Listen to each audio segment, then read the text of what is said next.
ಇವತ್ತು ನಾವು ಈ ಬೆಲೆ ಏರಿಕೆಯಿಂದ ಸುಟ್ಟು ಹೋಗ್ತಾ ಇದ್ದೇವೆ. ಇವತ್ತು ನೋಡಿ, ವಾಣಿಜ್ಯ ಸಿಲಿಂಡ್ರು ಹೋಟೆಲ್ಗಳಲ್ಲಿ ಉಪಯೋಗಿಸುವಂಥ ಸಿಲಿಂಡರ್ಗಳ ರೇಟ್ ಇವತ್ತು ಗಗನಕ್ಕೆ ಮುಟ್ತಾ ಇದೆ.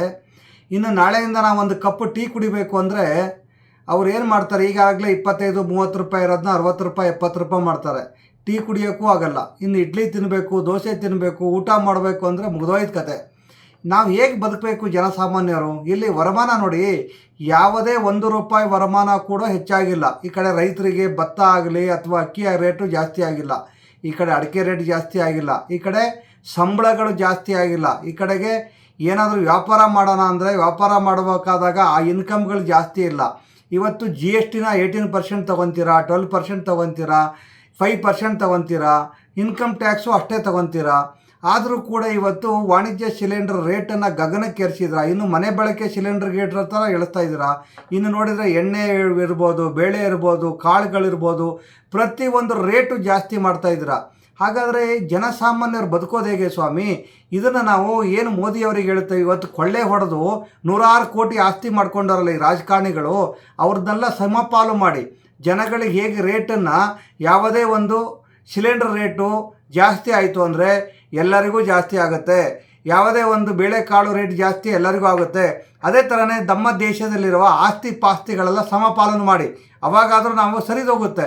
ನೀವು ಎಲ್ಲದಕ್ಕೂ ಎಲ್ಲ ಜನಸಾಮಾನ್ಯರು ಒಂದೇ ರೀತಿ ಮಾಡ್ತೀರಾ, ಈ ಆಸ್ತಿ ಪಾಸ್ತಿಗಳನ್ನು ಅವ್ರು ಡಬ್ಬಲ್ ಮಾಡ್ಕೊತಾರೆ. ಯಾವ ರೀತಿ ಸ್ವಾಮಿ ಇದು? ಇವತ್ತು ನೋಡಿ, ಯಾವುದು ನಿಮಗೆ ಇವತ್ತು ಬೇರೆ ಬೇರೆ ಅಂತಾರಾಷ್ಟ್ರೀಯದಲ್ಲಿ ಕೆಲವು ಡಿಸೀಸ್ಗಳು ಇದಾಗ್ತಾ ಇದೆ. ಇವತ್ತು ಈ ಸೌದಿ ಅರೇಬಿಯಾ ಅನ್ನೋದು ಒಂದು ಒಕ್ಕೂಟ ಏನಿತ್ತು, ಆಯಿಲ್ ತೆಗೆಯುವಂಥ ಒಕ್ಕೂಟದ ಹೊರಗಡೆ ಬಂದು ಇದೇ ಒಂದು ಮಾರ್ಕೆಟಿಂಗ್ ಮಾಡೋಣ ಅಂತ ಬರ್ತಾ ಇದೆ. ಅಲ್ಲಿಂದ ಇನ್ನೆಷ್ಟೇ ಆ ರೀತಿ ಆದಾಗ ಕಾಂಪಿಟೇಷನ್ ಅಥವಾ ಆ ರೀತಿ ಆದಾಗ ಅಲ್ಲಿಂದ ಏನಾಗುತ್ತೆ, ನಮಗೆ ಕಡಿಮೆ ದರದಲ್ಲಿ ಸಿಗುತ್ತೆ. ಆ ರೀತಿ ಎಲ್ಲಿ ಕಡಿಮೆ ದರ ಸಿಗುತ್ತೆ, ಯಾವ ರೀತಿ ಮಾಡ್ಬೋದು, ಅಥವಾ ಯುದ್ಧ ನಿಲ್ಲಿಸ್ತೀರೋ ಏನು ಮಾಡ್ತೀರೋ ಅದ್ರ ಬಗ್ಗೆ ನೀವು ಮಾಡಿ. ಅದು ಬಿಟ್ಟು ನಮ್ಮ ದೇಶ ನಿಮ್ಮ ಓಟ್ ಹಾಕಿರೋಗೋಸ್ಕರ ತಪ್ಪಿಗೋಸ್ಕರ ನಮ್ಮ ದೇಶದ ಜನರನ್ನು ಭವಿಷ್ಯವನ್ನು ಹಾಳು ಮಾಡಿ ನಮ್ಮ ದೇಶದ ಎಲ್ಲ ರೇಟ್ಗಳನ್ನು ಜಾಸ್ತಿ ಮಾಡಿ ಜನಗಳು ಬದುಕದೇ ಇರೋ ರೀತಿ ನೀವು ಮಾಡೋದು ಎಷ್ಟು ಸರಿ ಅಂತ ನಮ್ಮದು ಪ್ರಶ್ನೆ. ಇವತ್ತು ನೋಡಿ, ಯಾವುದೇ ತಗೊಳ್ಳಿ, ಸ್ಕೂಲ್ಗಳದ್ದು ಇವತ್ತು ಫೀಸ್ ಜಾಸ್ತಿ ಮಾಡಿದ್ದೀರಾ. ಅವಾಗಲಿ ಎಲ್ಲರೂ ರಸ್ತೆಯಲ್ಲಿ ಓಡಾಡೋಣ ಅಂದರೆ ರಸ್ತೆಗೆ ನಾವು ಆಲ್ರೆಡಿ ಕಾರಿಗೆ ಟ್ಯಾಕ್ಸ್ ಕಟ್ಬಿಟ್ಟು ಕಾರ್ ತೊಗೊತೇವೆ, ರಸ್ತೆಗೆ ಓಡೋಣ ಟೋಲ್ನ ಜಾಸ್ತಿ ಮಾಡಿದ್ದೀರಾ. ಇತಿಹಾಸದಲ್ಲಿ ಯಾವುದಾದರೂ ಒಂದೇ ಒಂದು ರೇಟ್ ಕಮ್ಮಿ ಮಾಡಿದೆಯಾ? ಯಾವುದೂ ಇಲ್ಲ. ಮಾತ್ರ ನಾವು ವಿಶ್ವಗುರು, ನಾವು ಹೀಗೆ ಆ ಕಡೆ ಕೇಂದ್ರ ಸರ್ಕಾರ ಇರ್ಬೋದು, ಈ ಕಡೆ ರಾಜ್ಯ ಸರ್ಕಾರ ಇರ್ಬೋದು, ಜನಸಾಮಾನ್ಯರ ಮೇಲೆ ಯಾವುದೇ ನಿಮಗೆ ಕರುಣೆ ಇಲ್ಲ. ಇವತ್ತೇನು ವೆಸ್ಟ್ ಬೆಂಗಾಲ್ ಇರ್ಬೋದು, ತಮಿಳ್ನಾಡು ಇರ್ಬೋದು, ಕೇರಳ ಇರ್ಬೋದು, ಎಲೆಕ್ಷನಿಗೋಸ್ಕರ ಕಾಯ್ತಾ ಇದ್ರಿ ಅನಿಸುತ್ತೆ.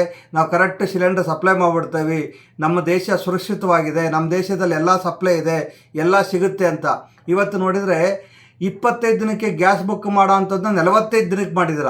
ಹೋಗಲಿ, ಆ 45 ದಿನಕ್ಕಾರು ಬರಲ್ಲ. ಕಳ್ಳ ಸಂತೆಯಲ್ಲಿ ಗ್ಯಾಸ್ಗಳು ಬೀದಿಯಲ್ಲಿ ಮಾರ್ತಾ ಇದ್ದಾರೆ. ಅವರಿಗೆಲ್ಲ ಹೇಗೆ ಸಿಗುತ್ತೆ ಗ್ಯಾಸು? ಮತ್ತು ನಮಗೆ ನಾವೇನೋ ಬುಕ್ ಮಾಡಿ ಒಂದು ತೊಗೋಬೇಕು ಅಂದರೆ ಆ OTP ಕೇಳ್ತೀರಾ, ಬುಕ್ಕಿಂಗೇ ತಗೊಳ್ಳಲ್ಲ. ಮತ್ತು ಕಳ್ಳ ಸಂತೆಯಲ್ಲಿ ಹೇಗೆ ಮಾರ್ತಾ ಇದ್ದಾರೆ, ಇದ್ರ ಬಗ್ಗೆ ಯಾವುದೇ ತನಿಖೆ ಇಲ್ಲ, ಯಾವುದೂ ಒಂದು ಇದಿಲ್ಲ. ಇವತ್ತು ನೋಡಿ, ನಾವು ಹೇಳ್ತಾ ಇರೋದು ಈ ರೇಟ್ಗಳನ್ನು ಕಡಿಮೆ ಮಾಡಿಲ್ಲ ಅಂದರೆ ಜನಗಳಿನ್ನು ನೇಪಾಳು ಮತ್ತು ಬೇರೆ ಬೇರೆ ಥರ ರೊಚ್ಚಿಗಿಳ್ತಾರೆ, ಬೀದಿಗಿಳಿತಾರೆ. ನೀವು ಜಾಗೃತರಾಗಿರಿ. ಯಾಕೆಂದರೆ ಜನಗಳಿಗೆ ಸಾಕಾಗೋಗಿದೆ.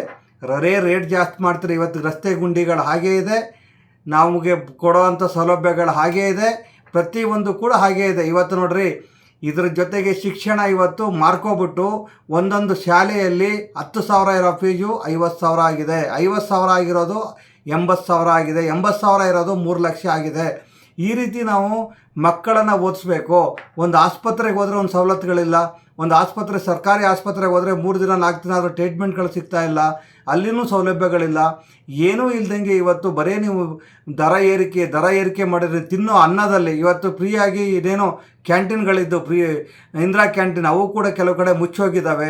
ಇವತ್ತು ತಿನ್ನೋ ಊಟದಲ್ಲಿ ಬಡವರು ಬದುಕ್ತಾ ಇರೋವಂಥದ್ದು, ಕೂಲಿ ಕಾರ್ಮಿಕರು ಬದುಕ್ತಾ ಇರೋವಂಥದ್ದು, ನಮ್ಮ IT-BT ಕೆಲಸ ಮಾಡೋವಂಥವ್ರು ಇರ್ಬೋದು, ಎಲ್ಲರಿಗೂ ಕೂಡ ಇವತ್ತು ಈ ವಾಣಿಜ್ಯ ಸಿಲಿಂಡ್ರು 3,000 3,500 ನೀವು ಮಾಡಿದರೆ ಇವತ್ತು ಎಲ್ಲಿಗೆ ಹೋಗಬೇಕು? ಒಂದು ಟೀ ಕುಡಿಯೋದಕ್ಕೆ 60 ರೂಪಾಯಿ 70 ರೂಪಾಯಿ ಕೊಟ್ಟರೆ ಒಬ್ಬನ ವರಮಾನ ಇವತ್ತು 500 ರೂಪಾಯಿ ಒಂದು ದಿನಕ್ಕಿರಲ್ಲ, 300 ರೂಪಾಯಿ ಇರಲ್ಲ.